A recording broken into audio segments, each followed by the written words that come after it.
Welcome to Smash Fiction, the senses-shattering podcast where heroes clash. Not a hoax, not a dream, not an imaginary story. Because you demanded it, The Incredibles versus Big Hero 6. Nuff said.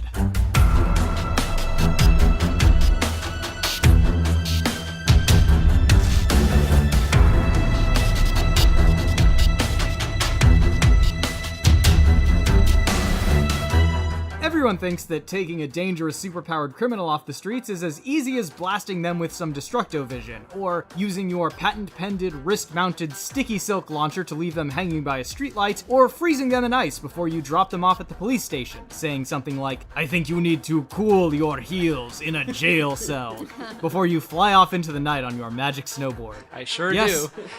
It all seems very glamorous and straightforward. But what happens then? When the fight is over and the bad guy's in handcuffs, where do the cops take them?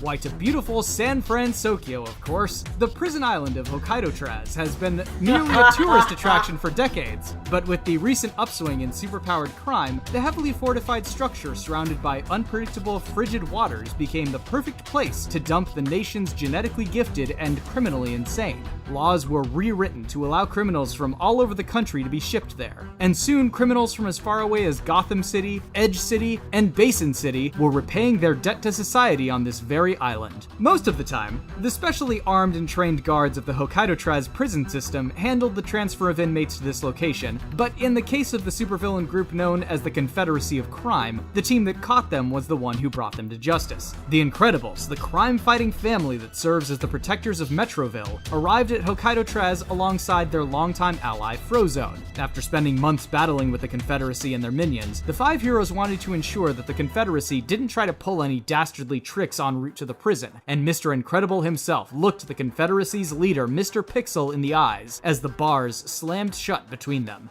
All in all, a job well done, and the Incredibles looked forward to trying one of San Fransokyo's famed Mexican-Japanese fusion restaurants before heading back to Metroville.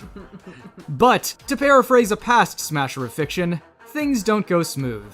The Incredibles are just digging into their sashimi enchiladas when the sound of an explosion booms from somewhere in the city. Instantaneously, the lights in the restaurant, the street, and indeed the whole city go out. But this is no ordinary blackout, because out in San Fransokyo Harbor, the lights at Hokkaido prison have gone out too. This was an EMP, which has shut down all electronics for miles around, meaning that the prison's high-tech devices designed to keep the supervillain inmates powerless and contained have shut down.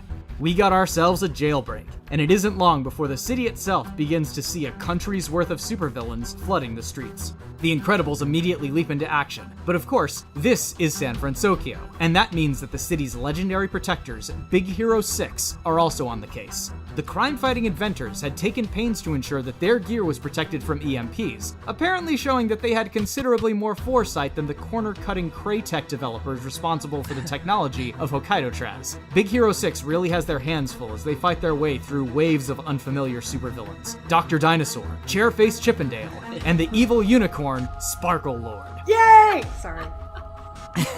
He's an evil unicorn, Bob. I don't care! Still cute. That's how he got all his minions. That's right. Eventually, they come upon a group of obvious superhumans standing amidst the rubble of a broken city street. Big Hero 6 has never seen them before, but 4 out of the 5 of them are wearing black burglar-style masks, so they figure that they must be more escaped criminals, and call for them to surrender immediately. The Incredibles, meanwhile, see a group of obviously technologically powered upstarts trying to pick a fight, and figuring they must be in the same vein as Syndrome, they strike a poster-ready battle pose. We've got 11 heroes crashing together here, and only one team is walking out of here victorious. But which team will that be? I cannot say, for I am Dan Mulkerin, and I have taken a solemn vow to not interfere in the ways of mortals, merely to watch as a bunch of dinguses argue about it. And speaking of dinguses, representing Big Hero 6 are Megan Bob. I cannot deactivate until you say you are satisfied with your ass kicking. And Kit Mulkerin. Hello, I am Kit, your personal Big Hero 6 advocate. On a scale of 1 to 10, how much would you like me to wreck Team Incredibles? Representing the Incredibles are our returning guest hosts, Colin Mulkerin. Wait, so we don't get Mr. Skipperdo? Man, I'm gonna have to rewrite a lot of this opening argument. And Brad Bultman. Et votre tenue est tellement ridicule! Yes! Oh my god. Now, this is probably obvious given the general setup, but just to clarify, we are using the version of Big Hero 6 from the 2014 Disney film, not the Marvel Comics version. In order to determine who goes first this week, I had planned to have the teams play each other in a series of competitive matches in Pokemon Go. Unfortunately, it turns out that there's currently no direct way of actually battling other people in that game, so Sick burn. everyone was just sort of at an impasse until Kit and Megan Bob shouted "water gun attack" and dropped Colin and Brad's phones in the water. It was super effective, so I just went ahead and gave them the win there. So Team Big Hero 6 will be going first this week. Big Hero 6, invent yourself some opening arguments. I watched both these films with my mom, and she said, well, I know which one of them should win. Big Hero 6 is way better. And then she looked at me and said, why is this even a match? And my mom's great, so I think I can rest my case. Sounds good to me. Legit. But just in case momful testimony isn't strong enough, I've got some points to back it up. So The Incredibles, huh?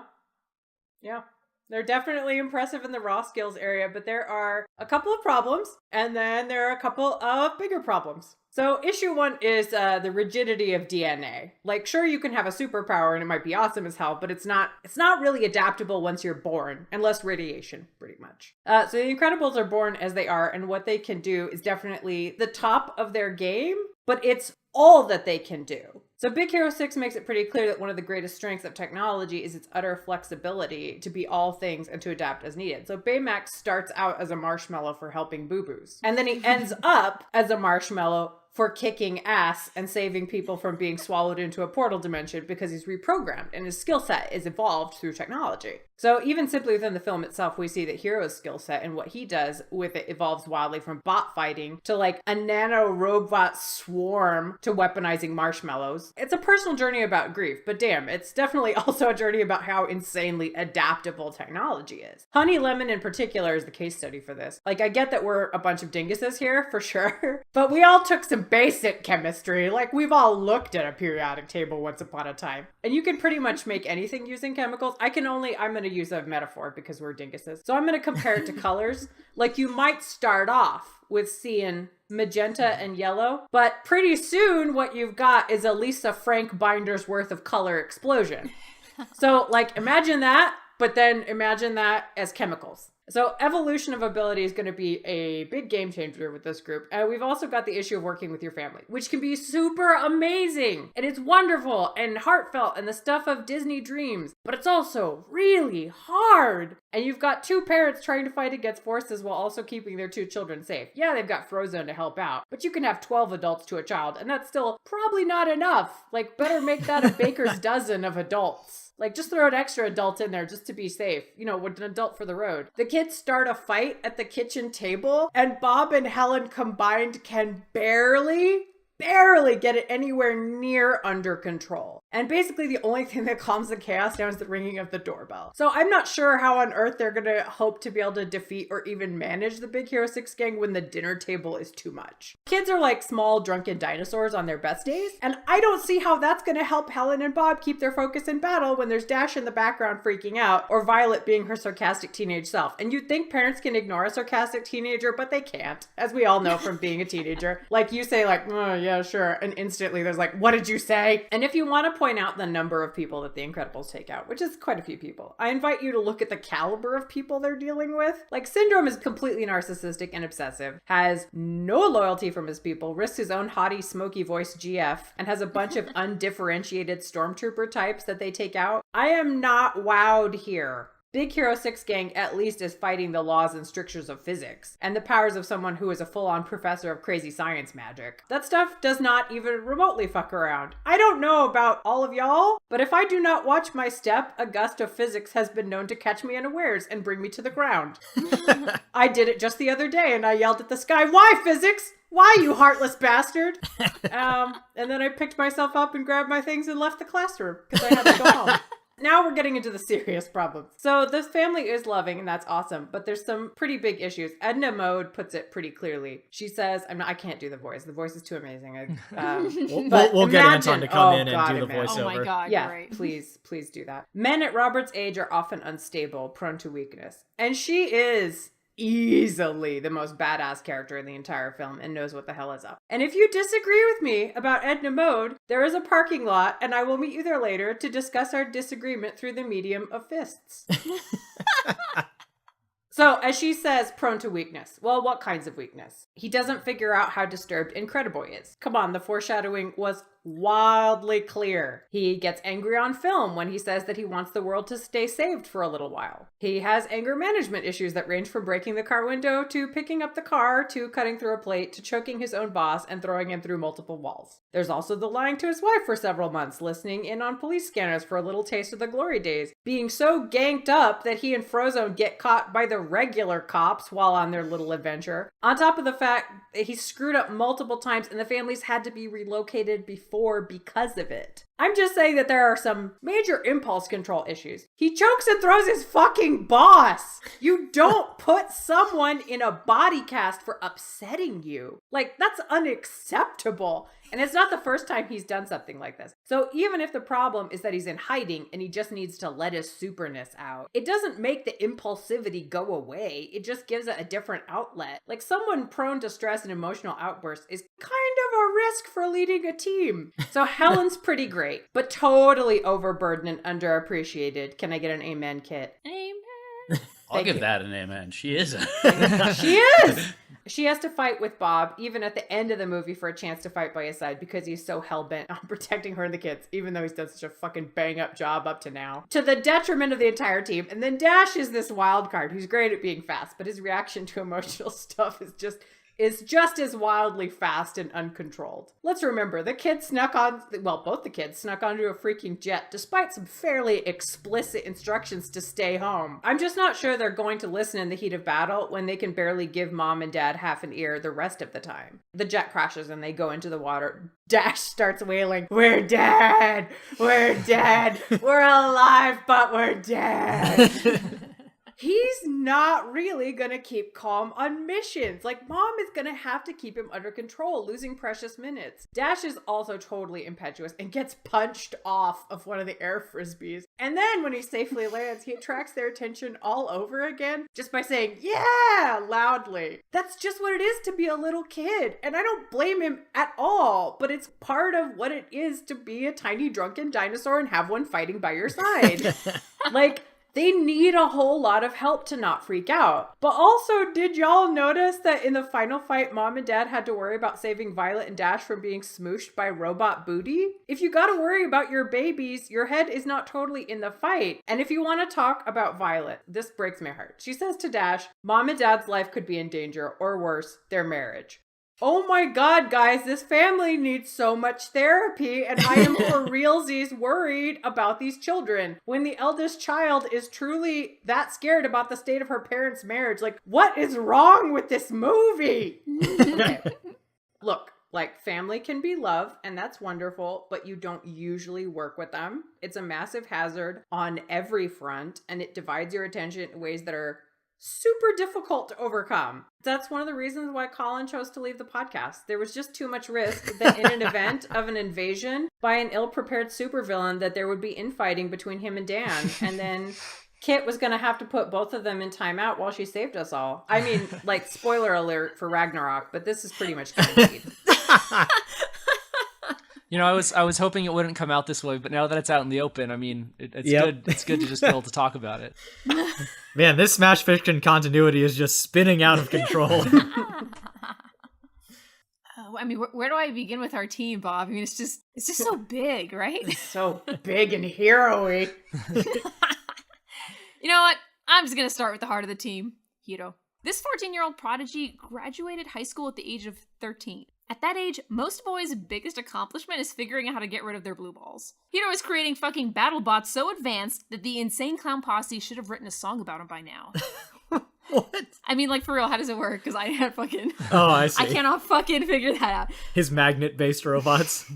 His obvious strength is his skill with robotics. If he can conceive it, he can make it. And clearly, conceptualizing is not where he falls short. Going off of each other member's current science project, or dreams in Fred's case, he creates what is essentially power suits and gadgets for the whole team. Unlike the my way is best mentality of Papa Incredible or the 'cause I said so philosophy of Mama Incredible, Hiro saw the strengths of his friends and worked with them, enhanced them. He observes and calculates situations with the speed of a computer and uses critical thinking to assist his team as leader from atop Baymax. The Incredibles may have adults experienced in thinking on their feet, but we have an entire team of brilliant, outside-the-box thinkers led by a straight-up genius. To top it off, Hiro has that extra special something you see so often in shonen manga. The fire and drive of a heart so young that the world hasn't yet beaten it into a jaded pulp.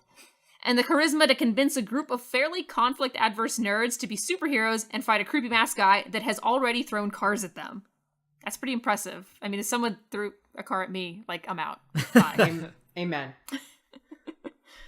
Right by his side, or below him if they're flying around, is Baymax, the lovable, walking first aid kit and karate master robot. Created by Hiro's brilliant brother, but greatly improved by Hiro, Baymax can outfly any one of the Incredibles, has a versatile and powerful rocket punch, can lift at least 1,000 pounds, and has a durable carbon fiber skeleton.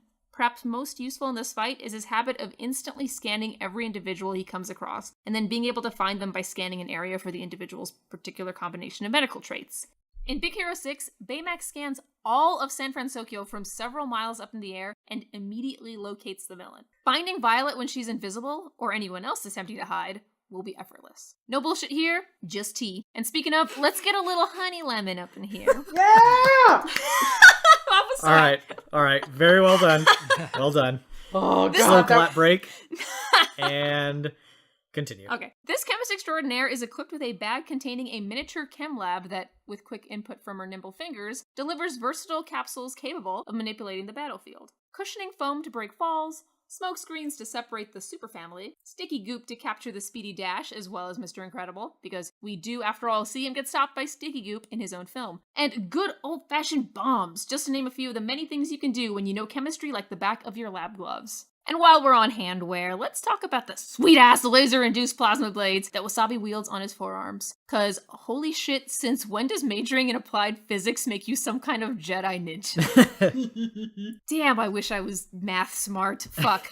Besides Wasabi's level-headed backup leader vibes and obvious knowledge of martial arts, those plasma blades are going to be what gets through Frozone's ice and Violet's force fields. Like butter. The ice is obvious, but the force fields, okay, I'll explain. Well, they do a fantastic job of ceasing kinetic force. For example, we see them stop bullets instead of deflecting them. The slicing heat of Wasabi's plasma blades is a very different form of matter, one that Violet won't see coming. Violet won't see GoGo coming either, but the truth is that no one will. No one except maybe Dash, if he's paying attention, which he's been shown to be kinda shit at.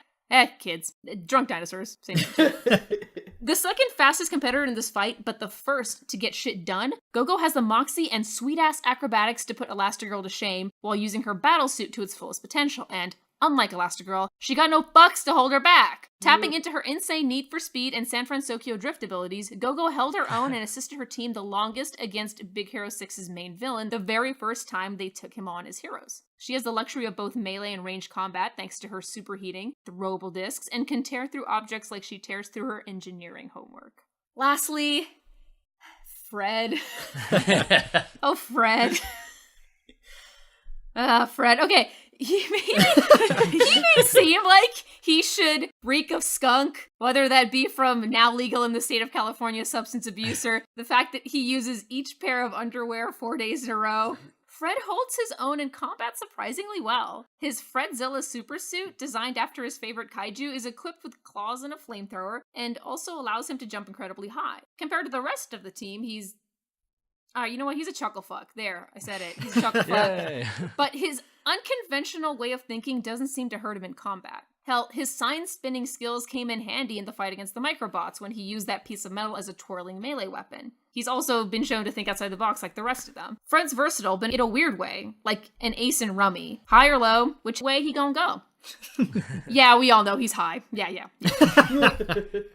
Put all that skill and genius potential together, and what does that make us? 6 big damn heroes. Nice job, Big Hero 6. I am satisfied Thanks. with my care. Team Incredibles, where is my supersuit? Right here. All right, the Incredibles are, let's face it, incredible. They come from a world where superhumans have really impressive superpowers since birth, and using these powers is as natural to them as breathing. The 3 elder members of the team assembled here today, Mr. Incredible, Elastigirl, and Frozone, have had crime-fighting careers that have lasted decades, and the 2 new additions to the team, Violet and Dash, have taken to superheroing like a fish to water, displaying incredible competence and ingenuity even in their very first adventure. Big Hero 6, on the other hand, are ordinary humans in more ways than one. They don't have superpowers and they don't have experience. They're a bunch of kids that invented some very cool cutting-edge technology, but they barely know how to operate this technology and they do not know how to use it to fight crime. They've taken to superheroing more like a fish to tartar sauce. The Incredibles are always finding new ways to combine their powers to become more than the sum of their parts. Bob throws Helen, a la fastball special, to rescue Jack from Syndrome. In their very first fight, when they are surrounded by armed soldiers, Violet suspends herself in a force field surrounding her and Dash runs to turn the field into a superpowered hamster ball of destruction. In contrast, and not surprising for brand new heroes that don't share a lifetime under the same roof, the way the Incredibles do, Big Hero 6 tend to get in each other's way. In the first fight with Callahan, Fred jumps in recklessly and gets immediately pounded. GoGo throws a wild wheel and hits Honeylemon, who in turn literally drops the ball and freezes the ground. This makes GoGo crash. All while Wasabi is shouting, "What's the plan?" And no one is answering. Even when Hero coordinates, the actions overcomes, and each one gets their little revelation at the end and begin to suck ever so slightly less. The only thing that the Big Hero 6 managed to accomplish is solving problems individually. They don't ever really help each other. The only opponent that Big Hero 6 ever beats is Callahan. Every time it's a 6-on-1 battle, it takes them multiple tries, and he sucks. Callahan is not a career villain. He's a grieving father with a chip on his shoulder, and a chip in his mask that lets him control microbots. The microbots have the potential to be life-threatening, but Callahan is not a killer. He rarely uses them very aggressively, or lethally, or even efficiently. Syndrome is way scarier. Hell, Bon Voyage is way scarier. It takes Big Hero 6 a whole movie to figure out how to beat the microbots, which Hiro built. He should have been able to figure that out way faster. Bob figures out how to beat the Omni Droid 8, which he did not build, by himself after fighting it for like a minute. And let's talk about that Omni Droid. It's many stories tall, it's smart enough to calculate the trajectories of leaping superheroes and pluck them out of the sky, its hull can only be penetrated by itself, and it has a plasma cannon that at one point it uses to blow up a bunch of tanks. Before Mr. Incredible encounters the droid, it has killed at least 15 heroes. Universal Man, Psychwave, Everseer, Macroburst, Phalange, Blazestone, Downburst, Hypershock, Apogee, Blitzerman, Tradewind, Vectress, Gazerbeam, Stormicide, and Gamma Jack. Hashtag Danlist. There you are. Thank you. Mr. Incredible destroys version 8, and then he and his family later destroy version 10. And how do they do this? By observing their opponent, by working together, and by using their enemy's strengths against itself. Violet steals Syndrome's remote, Bob aims one of its rocket-powered claws at its center, and Helen flips a switch at the right moment to blast its rocket claw through its nigh-impenetrable hull and right through its computer core. Let's run down the Incredibles roster real quick and tell you what each member of the team is all about. Mr. Incredible is a hero at his core. Being the best superhero he can is his most defining attribute. He is late to his own wedding because he can't stop heroing. He loses his job because he can't stop heroing. He almost loses his marriage because he can't stop heroing. And it's at this point that I realize that this is one letter off from me saying because he can't stop heroin. So, but it's basically the same thing for him. How is this our most drug-filled Yeah. episode so far?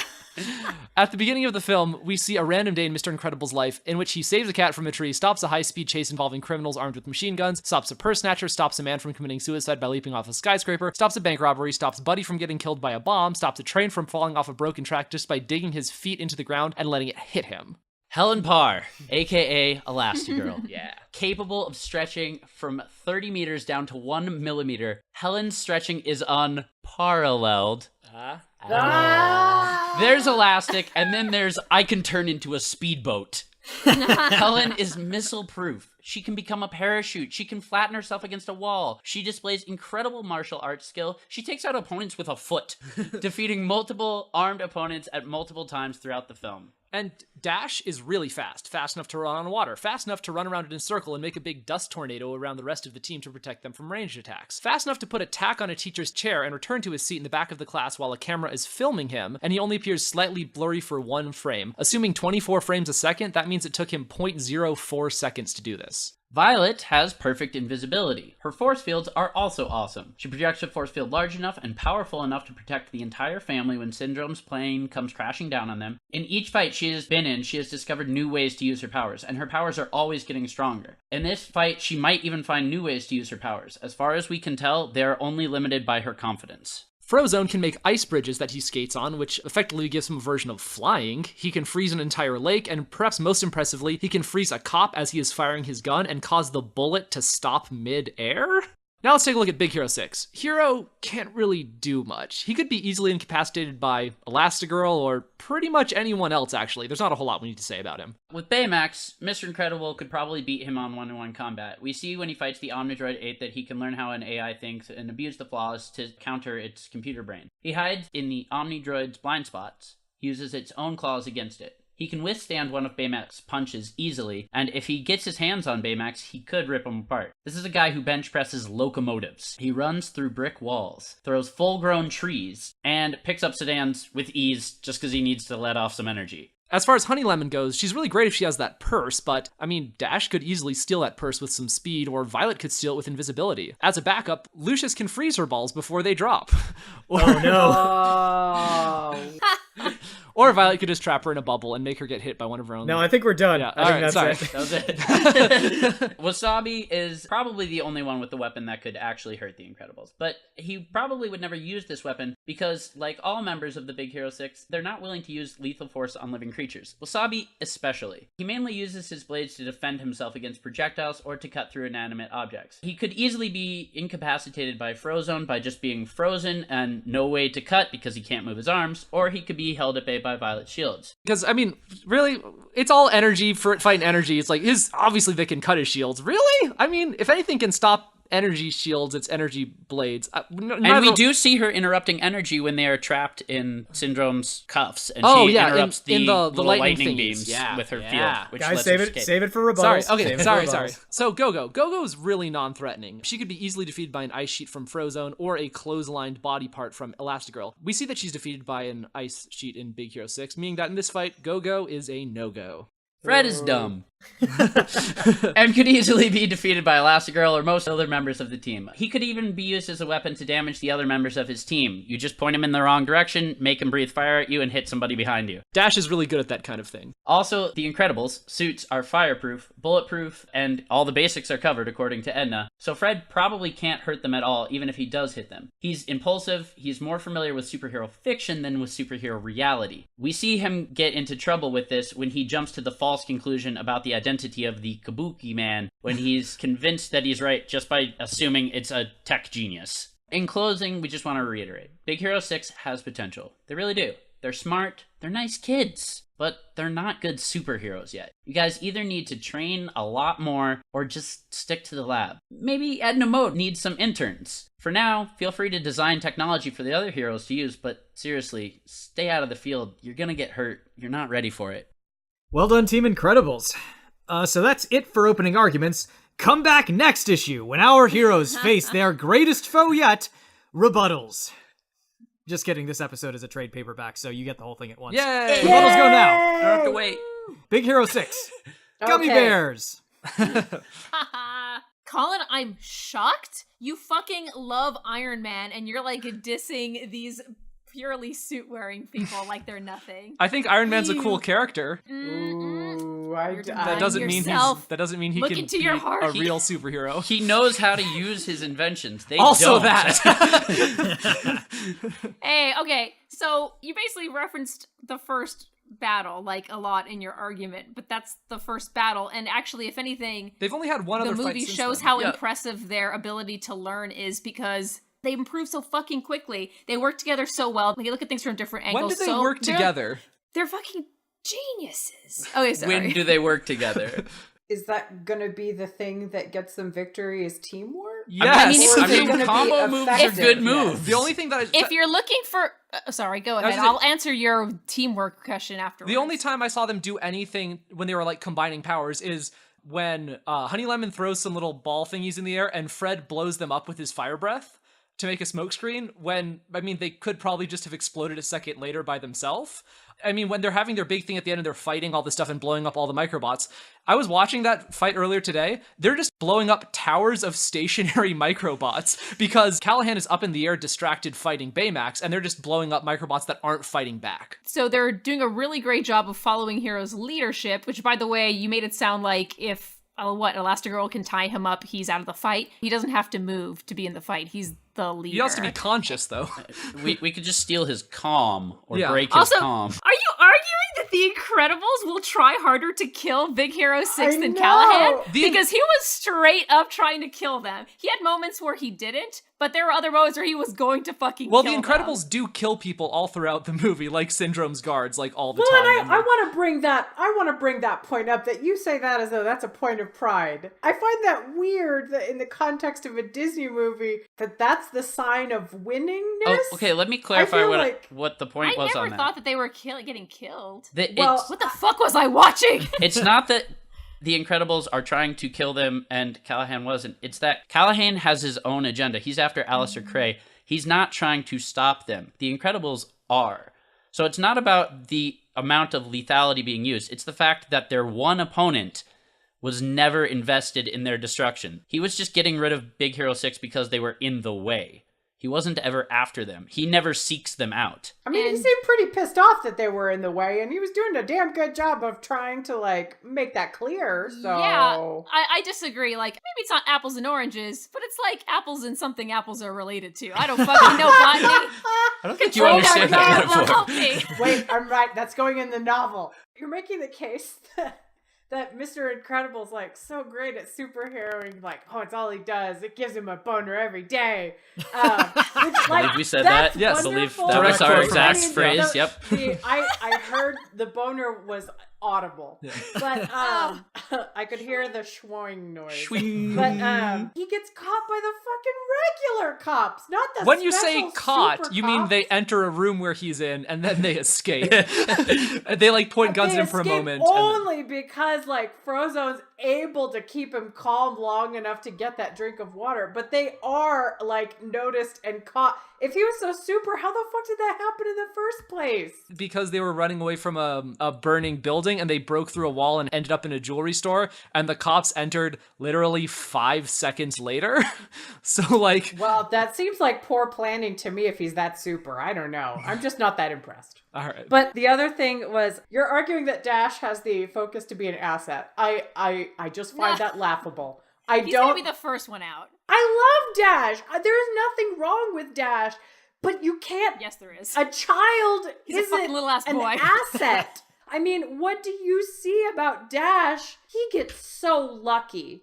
He's gonna take So- himself out, and if he doesn't, there's plenty of ways to take him out. lucky that he's not dead. Dash is a very competitive boy, and he does need an outlet for those things.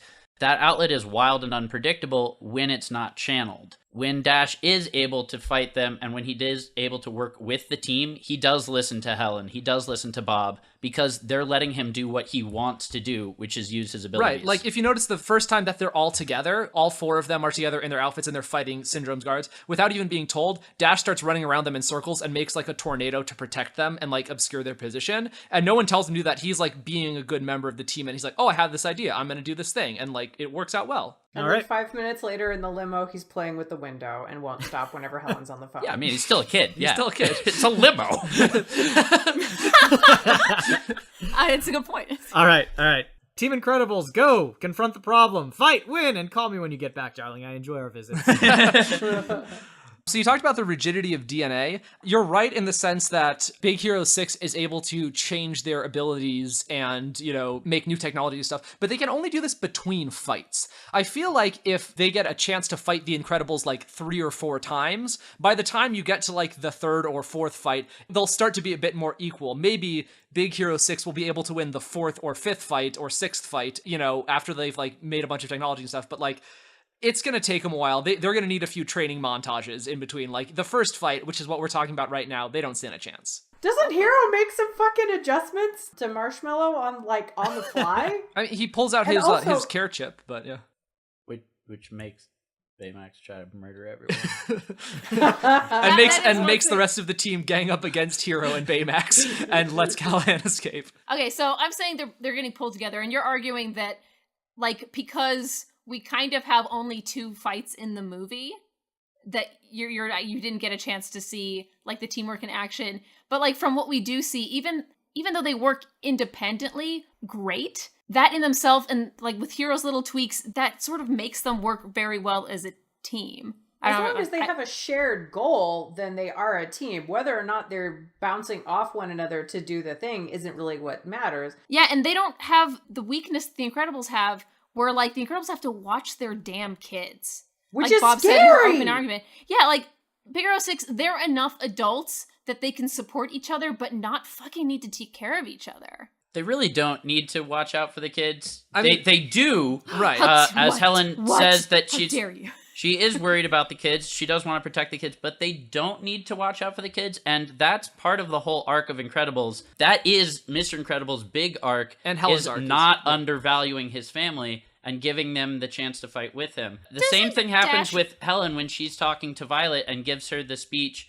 about trusting in herself because there are people out there who are going to try to kill them. Then Helen leaves the kids alone because she trusts that they can keep themselves safe. Right, and there's the point where they're in the plane and she tells Violet she needs to make a force field. She can't do it because it's the first time that she's asked her to do it, but like later on, after that, she gives them a little pep talk and they go through a little thing and then they're kind of welcomed into the team, and by the end, we see like when the Underminer shows up, they just look like, all right, kids, let's go do it, and they're like willing to go in there. I mean, they're not overprotective, but they're also not reckless. They have a good like middle ground for how they raise their kids, I think. I fucking think Dash running off of a cliff proves that they do need to fucking watch their kids. And Helen leaving behind the kids wasn't necessarily like because she trusted, she's like so much confidence they can take care of themselves on their own. She just knew she was going into a probably even more dangerous situation than leaving them in the jungle. One other thing I want to throw in, the only time that we see Mr. Incredible get incapacitated, it's with the sticky goop thing that you mentioned is similar to what Honey Lemon shoots. That's true, except for the fact that there were dozens of these cannons on the walls on either side of him. He was in a small enclosed like hallway and there was really no way to get out. And they're rapid firing at him from all sides and he can like dodge some of them, but eventually they start hitting him. It's hitting him with a frequency like at least 10 or 20 times as fast as Honey Lemon can make these things and throw them. I mean, you don't know how much Honey Lemon's things can like expand, and she could probably use different chemical reactions. She knows chemistry perfectly. She can do what she needs to do in combat. She proves that. But she can only use one at a time. Yeah. I mean, and make humans them super can big if she wants accidentally to. make mustard gas, so like I'm not that worried about it. Do you know what I mean? Like, it's pretty easy. If you've been cleaning your house before, it's pretty easy to fuck yourself up. I don't think she's gonna have a problem. I think she can make this happen. Also, those were cannons. Those were just like machines firing at someone like they were automated to fire at. These are a team of geniuses. They can take care of him. Scientists. Not all genius is the same genius. Doesn't make you a tactical genius. Yeah, I mean, they're... Just because How you're dare you bring my just because son you're a Fred genius into at this. one thing, just because you can Okay. invent things doesn't mean you're a good fighter. I mean, like, Bill Gates or Steve Jobs might be a genius, but that doesn't necessarily mean if you put a gun in their hands and put them on the battlefield, they're gonna have, like, perfect aim and tactical awareness. Like, All right, I think that about does it for rebuttals. Before we move on to the next phase of this particular match, I have a question I would like to ask each of the teams. Team Big Hero 6. Right. If these groups of characters are going to be pairing off with each other in fighting, who do you think will be pairing off with whom? Count Baymax and Hiro as one character for this, seeing as he usually rides around on him. Oh, that's a good question. Bob, what do you think? Wasabi and Violet? Yeah, I think that's a natural pairing. Maybe GoGo and Dash? Yeah, I mean, GoGo that's and kind Dash. That's like the superhero fight, right? Absolutely. I think Fred and Frozone, because I really think Fred, Oh, I think I Fred's need to going see to that. follow Frozone around and be like, dude, you're Yes, so cool. yes, but yes. inadvertently, like, burn all of his ice trying to make friends. So I think Fred will take him out by accident very easily. Yeah. Or maybe they'll just become friends, because shit. Yeah. Life's too that's short. like- Because that's Yeah, Fred, man. they're both going to be, like, drinking a beer and be like, I mean, "Man, Fred would these- think they were these friends. fuckers." yes. And like Honey Lemon and probably Elastigirl, because chemistry is so cray. Like, It I is. think you Alistair. need chemistry to take on Oh. Elastigirl. That leaves And then- Hiro and Baymax against Yeah, I Mr. think Incredible. that's the obvious choice. I think they'll figure it out. Okay. Team Incredible, same question. How do you guys see these teams pairing Okay, off? let's take a look. Hiro and Mr. Incredible. We're cool with, if you want to do Wasabi and Violet, that's cool. GoGo and Frozone. Honey and Okay, Dash. that's fine. Fred and Elastigirl. Although, you know, Fred and we could... Elastigirl. Hell no. Although we could... You although all fucking we're admit, flexible. I hell mean, this is no. a little bit top of our head. We but have yeah. to be more flexible. Yes. Oh, very good. Very good. Oh, man. And with that reference, as stirring as these rebuttals have been, it appears as though the worm has turned. The skies above San Fransokyo have grown unusually dark and clouded, and thunder booms from above. This can only mean the coming of the lightning round! I love rain. True desert folk you are. I am a desert folk. Thank you. The two teams of heroes have thrown each other entire city blocks at a time, smashing through buildings and parked vehicles, and the amount of collateral damage is certainly irresponsible, but undeniably awesome. Just as the audience wonders if they'll have an opportunity to go get their free refill on their jumbo-sized popcorn, the superheroes' battle brings them to the edge of a crater in the middle of the city. You see, the explosion and resulting EMP was not the result of some villainous diabolical plot to unleash the inmates of Hokkaido Traz, oh no. This was the side effect of a celestial object falling to the surface of the Earth, an object which still lies at the very center of the crater. This object is a hammer. Etched into the side of its head are the words, "Whosoever holds this hammer, if he be worthy, shall possess the power of Thor." Aw, shit. The members of the Incredibles and Big Hero 6 alike realized that the power contained within this hammer would be more than enough to end this fight in their favor, and all of them lunge for it, arms outstretched. But worthiness doesn't come easily, and only one hero will end up with Mjolnir and the godlike power contained within. So, advocates, which of your characters is worthy to wield the hammer and powers of Thor, and what makes them more worthy than your competitors? And for the record, Team Big Hero 6, while Avengers Age of Ultron left the ability of artificial characters like Baymax to lift Thor's hammer a little vague, it takes more than the ability to lift it to wield the actual power of Thor. You must be worthy of the power. So, Team Big Hero 6 was the first in the main round, so Team Incredibles start us off in the lightning round. We have an obvious choice, but I think we also have a better choice. Yeah, so I think the one person in this who is by far the most well-rounded character, the smartest, the most patient, I mean, also just capable in all sorts of ways that the other characters are not capable, is clearly Helen Parr, Elastigirl. Helen Parr is really going to get the best chance of this because Mjolnir really is looking at the internal qualities of the person, not just their power sets, but really looking for somebody who embodies what it means to be a true hero. And that is Helen more so than anybody else. She's the one who is dedicated to not only her family, but also to her country, even going so far as to, without complaint, bury who she is for years at a time, because that is what the law has demanded of her. She is willing to go for long periods of time, really sacrificing what she wants for the greater good. She will bend, but she will not break. She will fight for what she believes in and fight for her family and fight for goodness when put into a corner. The other thing that I want to point out is she does actually have an arc throughout the course of the movie. She does have a lot of times where she will change what's going on, but she does it in a very quick and inconspicuous way that you can kind of miss it the first time you're watching it. Unlike Bob, who's prone to like wallowing and all of that kind of stuff. Like, oh, he's brooding again. Yeah, like, Bob's in his brooding room. She will very quickly like change her opinion on something, revise the way she thought about something, and also like forgive people and do all sorts of really big, impressive stuff. And do it very quietly. And yeah, not make a big deal about it and never say I told you so. She's just the best. Yeah, she really is. Man, the internet is already famous at the existence of one Lady Thor. I can't imagine what they're going to say. And can you when they see imagine this. Helen wielding Mjolnir, like swinging it around like crazy? All right, Team Big Hero 6, what do you have to say? I mean, I think we obviously feel like Baymax is the right choice, yeah. Obviously. He's a But guy. I- He's a guy. Yeah. He is the purest. I mean, I don't want to get into Sailor Moon terms, but he's got the purest fucking heart crystal ever. I want to say like a couple of things. So he's made out of purity, like to help. Yeah. That is the whole purpose of his existence. And it's not just to be helpful, but it's specifically to heal wounds, to heal, to repair hurt. And there's nothing more worthy that I could possibly think of that a person could do than to be the person that heals pain. And then to round out the Vikingness, Hiro did make him a warrior. So he is the goodest warrior, like you can imagine. Pure heart crystal and karate chopping moves that Asgard ain't ready for. And then remember, okay, this is, I think if you didn't cry at the end of the movie, I don't know what's wrong with you.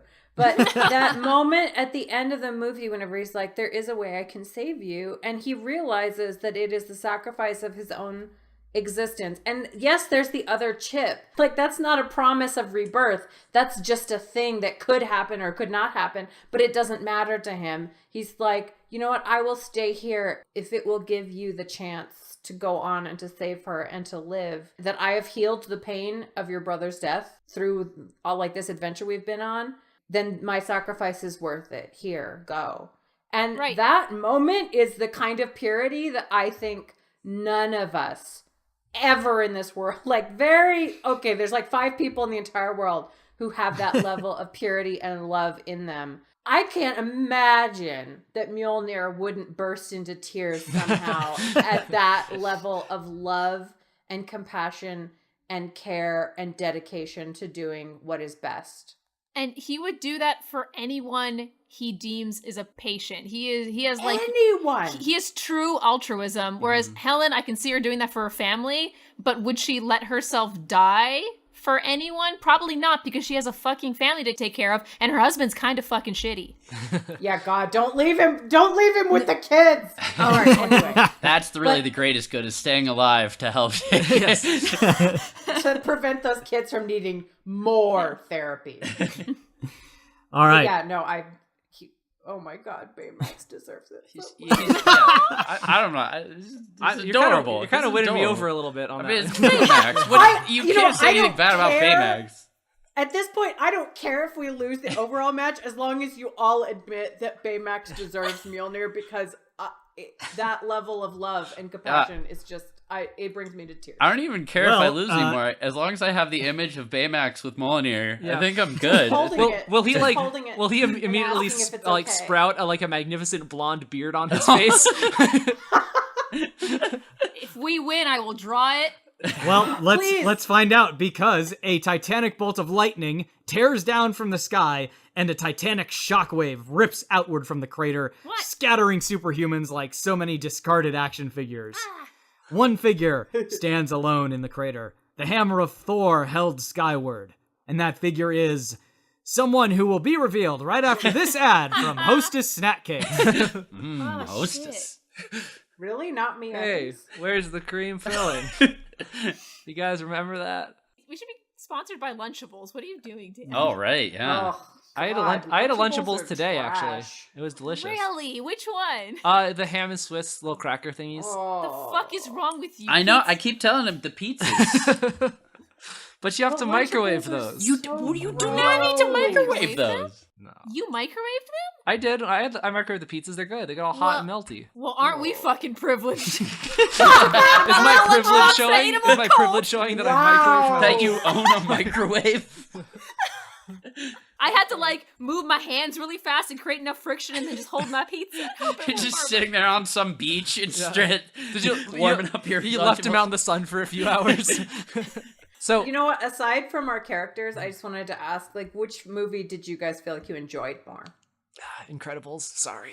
I'm Really? divided on this. Yeah. In the rewatching, and I've seen them both many times, I think The Incredibles is better structurally. It has a more interesting plot, much more character development than Big Hero 6 does, which really only focuses on Hero's character development. However, I really enjoyed watching Big Hero 6 again because of the visual comedy, which is fantastic. And also just Baymax as a character who, even though he doesn't really go through an arc, you just love him from the beginning. So they both had particular strengths. I think from a strict story point of view, the themes and structure of Incredibles is a stronger story. God, I really enjoyed both movies when I saw them. And I think I've seen both at least twice. I think I favor Big Hero 6 more, but I'm willing to admit it might be for more personal, personal taste and not necessarily based on story stuff. The only thing I think wasn't necessary in Big Hero 6, and it hurts me to say this because I love Fall Out Boy, but that song did not fit. It does kind of not fit with the rest of the tone. The one thing that I was going to say about Big Hero 6 that bothered me when I was watching it, I think that a lot of the characterization, to quote Story Wonk, is informed characterization. There is a character who will state that a character has an attribute via dialogue. And Hiro is such a genius. Wow, you graduated high school at the age of 13. Right, and then cast their answer I've been trying to take care of you since your parents died, and I'm trying my hardest to take care of you. You know what I mean? With the whole team, they were introduced, and it's this is this character and they have this personality attribute. You care about them now. I could totally see that. I do think that The Incredibles has the better arc, and it's a tighter film. Yeah. But I also want to say that Big Hero 6 is 30 minutes shorter. Yes. And that it feels 30 minutes shorter. I could stand it being longer if they gave me more time to care about the other members of Big Hero 6 to the same degree that I care about Hiro and Tadashi and Baymax, which I did care about. But the rest of them were just very rough sketches, so. And I think that's kind of where it falls down, is the fact that does GoGo even have 10 lines? Sorry to cut you off. I don't think so. No, I'm with you. Although oh my god, I love GoGo. She's so fucking badass. She is cool. But that's like what is she more than a badass chick scientist? Yeah, but I wanted Does she have depth? Does she have another character trait? One of the things that bothered me about The Incredibles was it felt regressive. It felt like it was the 1950s. No, I agree. The gender politics of The Incredibles. Sexism. Yeah, the gender politics of The Incredibles is problematic. I will agree with you on that. And that now, did Big Hero 6 totally overthrow that paradigm? Yeah. No, but it didn't feel like it played into it or tried to incorporate it into the kind of like there was no scene of a woman washing a baby at a sink and preparing dinners. Do you know what I mean? Yeah. It didn't advertise the gender politics of the 1950s. Right. That was a little hard. I had forgotten that. It can be hard to watch, especially in a film that seems so capable. It surprises me that you could be in development on a film for 3 years and not see that. And I would have to guess that it would be part of the Pixar corporate structure that doesn't have enough women in production to point out the fact that this or is, just feminists, regardless. This is not addressing just a this. man who has a fucking clue. Yeah. To play devil's advocate, do you think they more wanted to harken back to the golden age of comics, which was unfortunately set in a time like that? I think that's why they did it, but I think they were blind to the fact that would have negative repercussions as well. Yeah. I think so. It's it's interesting because then do you not tell stories in that time period at all? I think you can absolutely do that in ways that subvert it, because it's not like there weren't crazy strong women. It's not like there weren't Helen is people one. doing wild stuff in ways that were shocking. I think it's just not falling into the easiest trope that comes into your falls into your lap. What I would say is if you're going to tell a story about that time period, don't deprotagonize the characters who are being oppressed. Make it more their story, and don't make it a story about the oppressors and not acknowledge the struggles of the oppressed. That's a really good point. Yeah. It would have been a more interesting film to me if it had been the story of Helen trying to do this rather than so much more. Yeah. I would pay so much money to watch that large movie. Man is sad about things. Right. Well, I mean, if Pixar shows anything... God, I've seen that movie every year for the whole of my life on this planet. Well, the other thing that Pixar does well is hey, man, if you saw the jump from Monsters, Inc. to Monsters University, in the first one it was Sully's story, and the second one it was Mike's story, maybe if they do another Incredibles movie... It'll be about Helen instead of Bob. Maybe Edna. Just Edna. Oh my god, Edna. Yes, she's the best movie. one. Man, I leave and I come back and you guys are both thinking and yelling. This is a step in the right direction for this show. So, I don't know if you guys know this, but you're all really good at this. And you're really, really good at figuring out ways of setting up your own characters in ways that play off your opponent's weaknesses, and then when the other team tries to do that, you come back with really, really good points and everything, and it's like you've been doing this for a long time, and I have to say, very impressive from everyone. Thinking about the different combinations of characters that you guys gave me, thinking about, which ones were the most likely pairs, and what would happen after one character beat another, and then what would they go on to do in this big old fight. I ran it through a few times in my head, and I have to say, I would get different results, and a different team would win based on what order these fights went in, and which characters ended up placed against each other. So I just had to think of who I thought the most likely pairs would be. And with that in mind, I came to the conclusion that the winner of the match is The Incredibles. Yeah. Yes. There were so many universes in which Big Hero 6 could have won. I think they could win just in this universe given more time. I largely agree. I think that Team Incredibles, you guys made a really good point about the fact that Big Hero 6 is really at their best when they have time to think about their opponent and study and really prepare. And I think they end up in a great place by the end of that movie. But like, the Incredibles are basically a solid team as soon as all four of them are together. And you know, when Frozone joins them, that's just, I mean, icing on the cake. thank you. Is that what Thank you're you. gonna I'm do? glad you said it. Yeah. Spike from Supnerds tweeted about us, and so did Vander Turner. Vander in particular really, really loved our. Who was it that said that is not dead, which can eternal squat? I think that was That was Miles. probably Miles, yeah. Oh, so good. Yeah, that one might need to become a sticker. It's good. Also, thank you to Samaconda and Cosplay Fiend for retweeting our lovely video game battle. And Sid Rabbit Blog, thank you for reblogging that battle as well on Tumblr. Thanks to all those people. Thank you to our very special guest hosts, Colin and Brad. You guys are always a pleasure to have on and always welcome. You know what? Yay, Brad. I think Yay, we're all great. special. And you know what that means? Yeah, we are. No one is. Exactly. I'm okay with that. And thank you to all of you for listening. Join us again next week when our match will be Rogue Squadron versus Team Star Fox.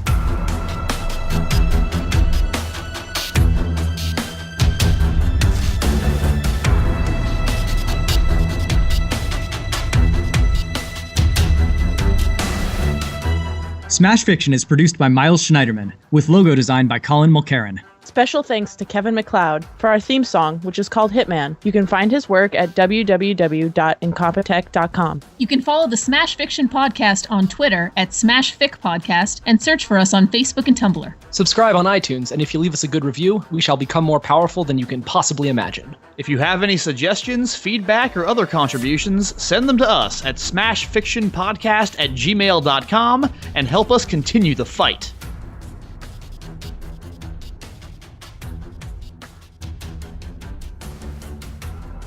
Sorry, I'm going to take a pause to drink my saliva. I'm doing it again. Okay, This all right. apple did not help, Dan. Take another bite.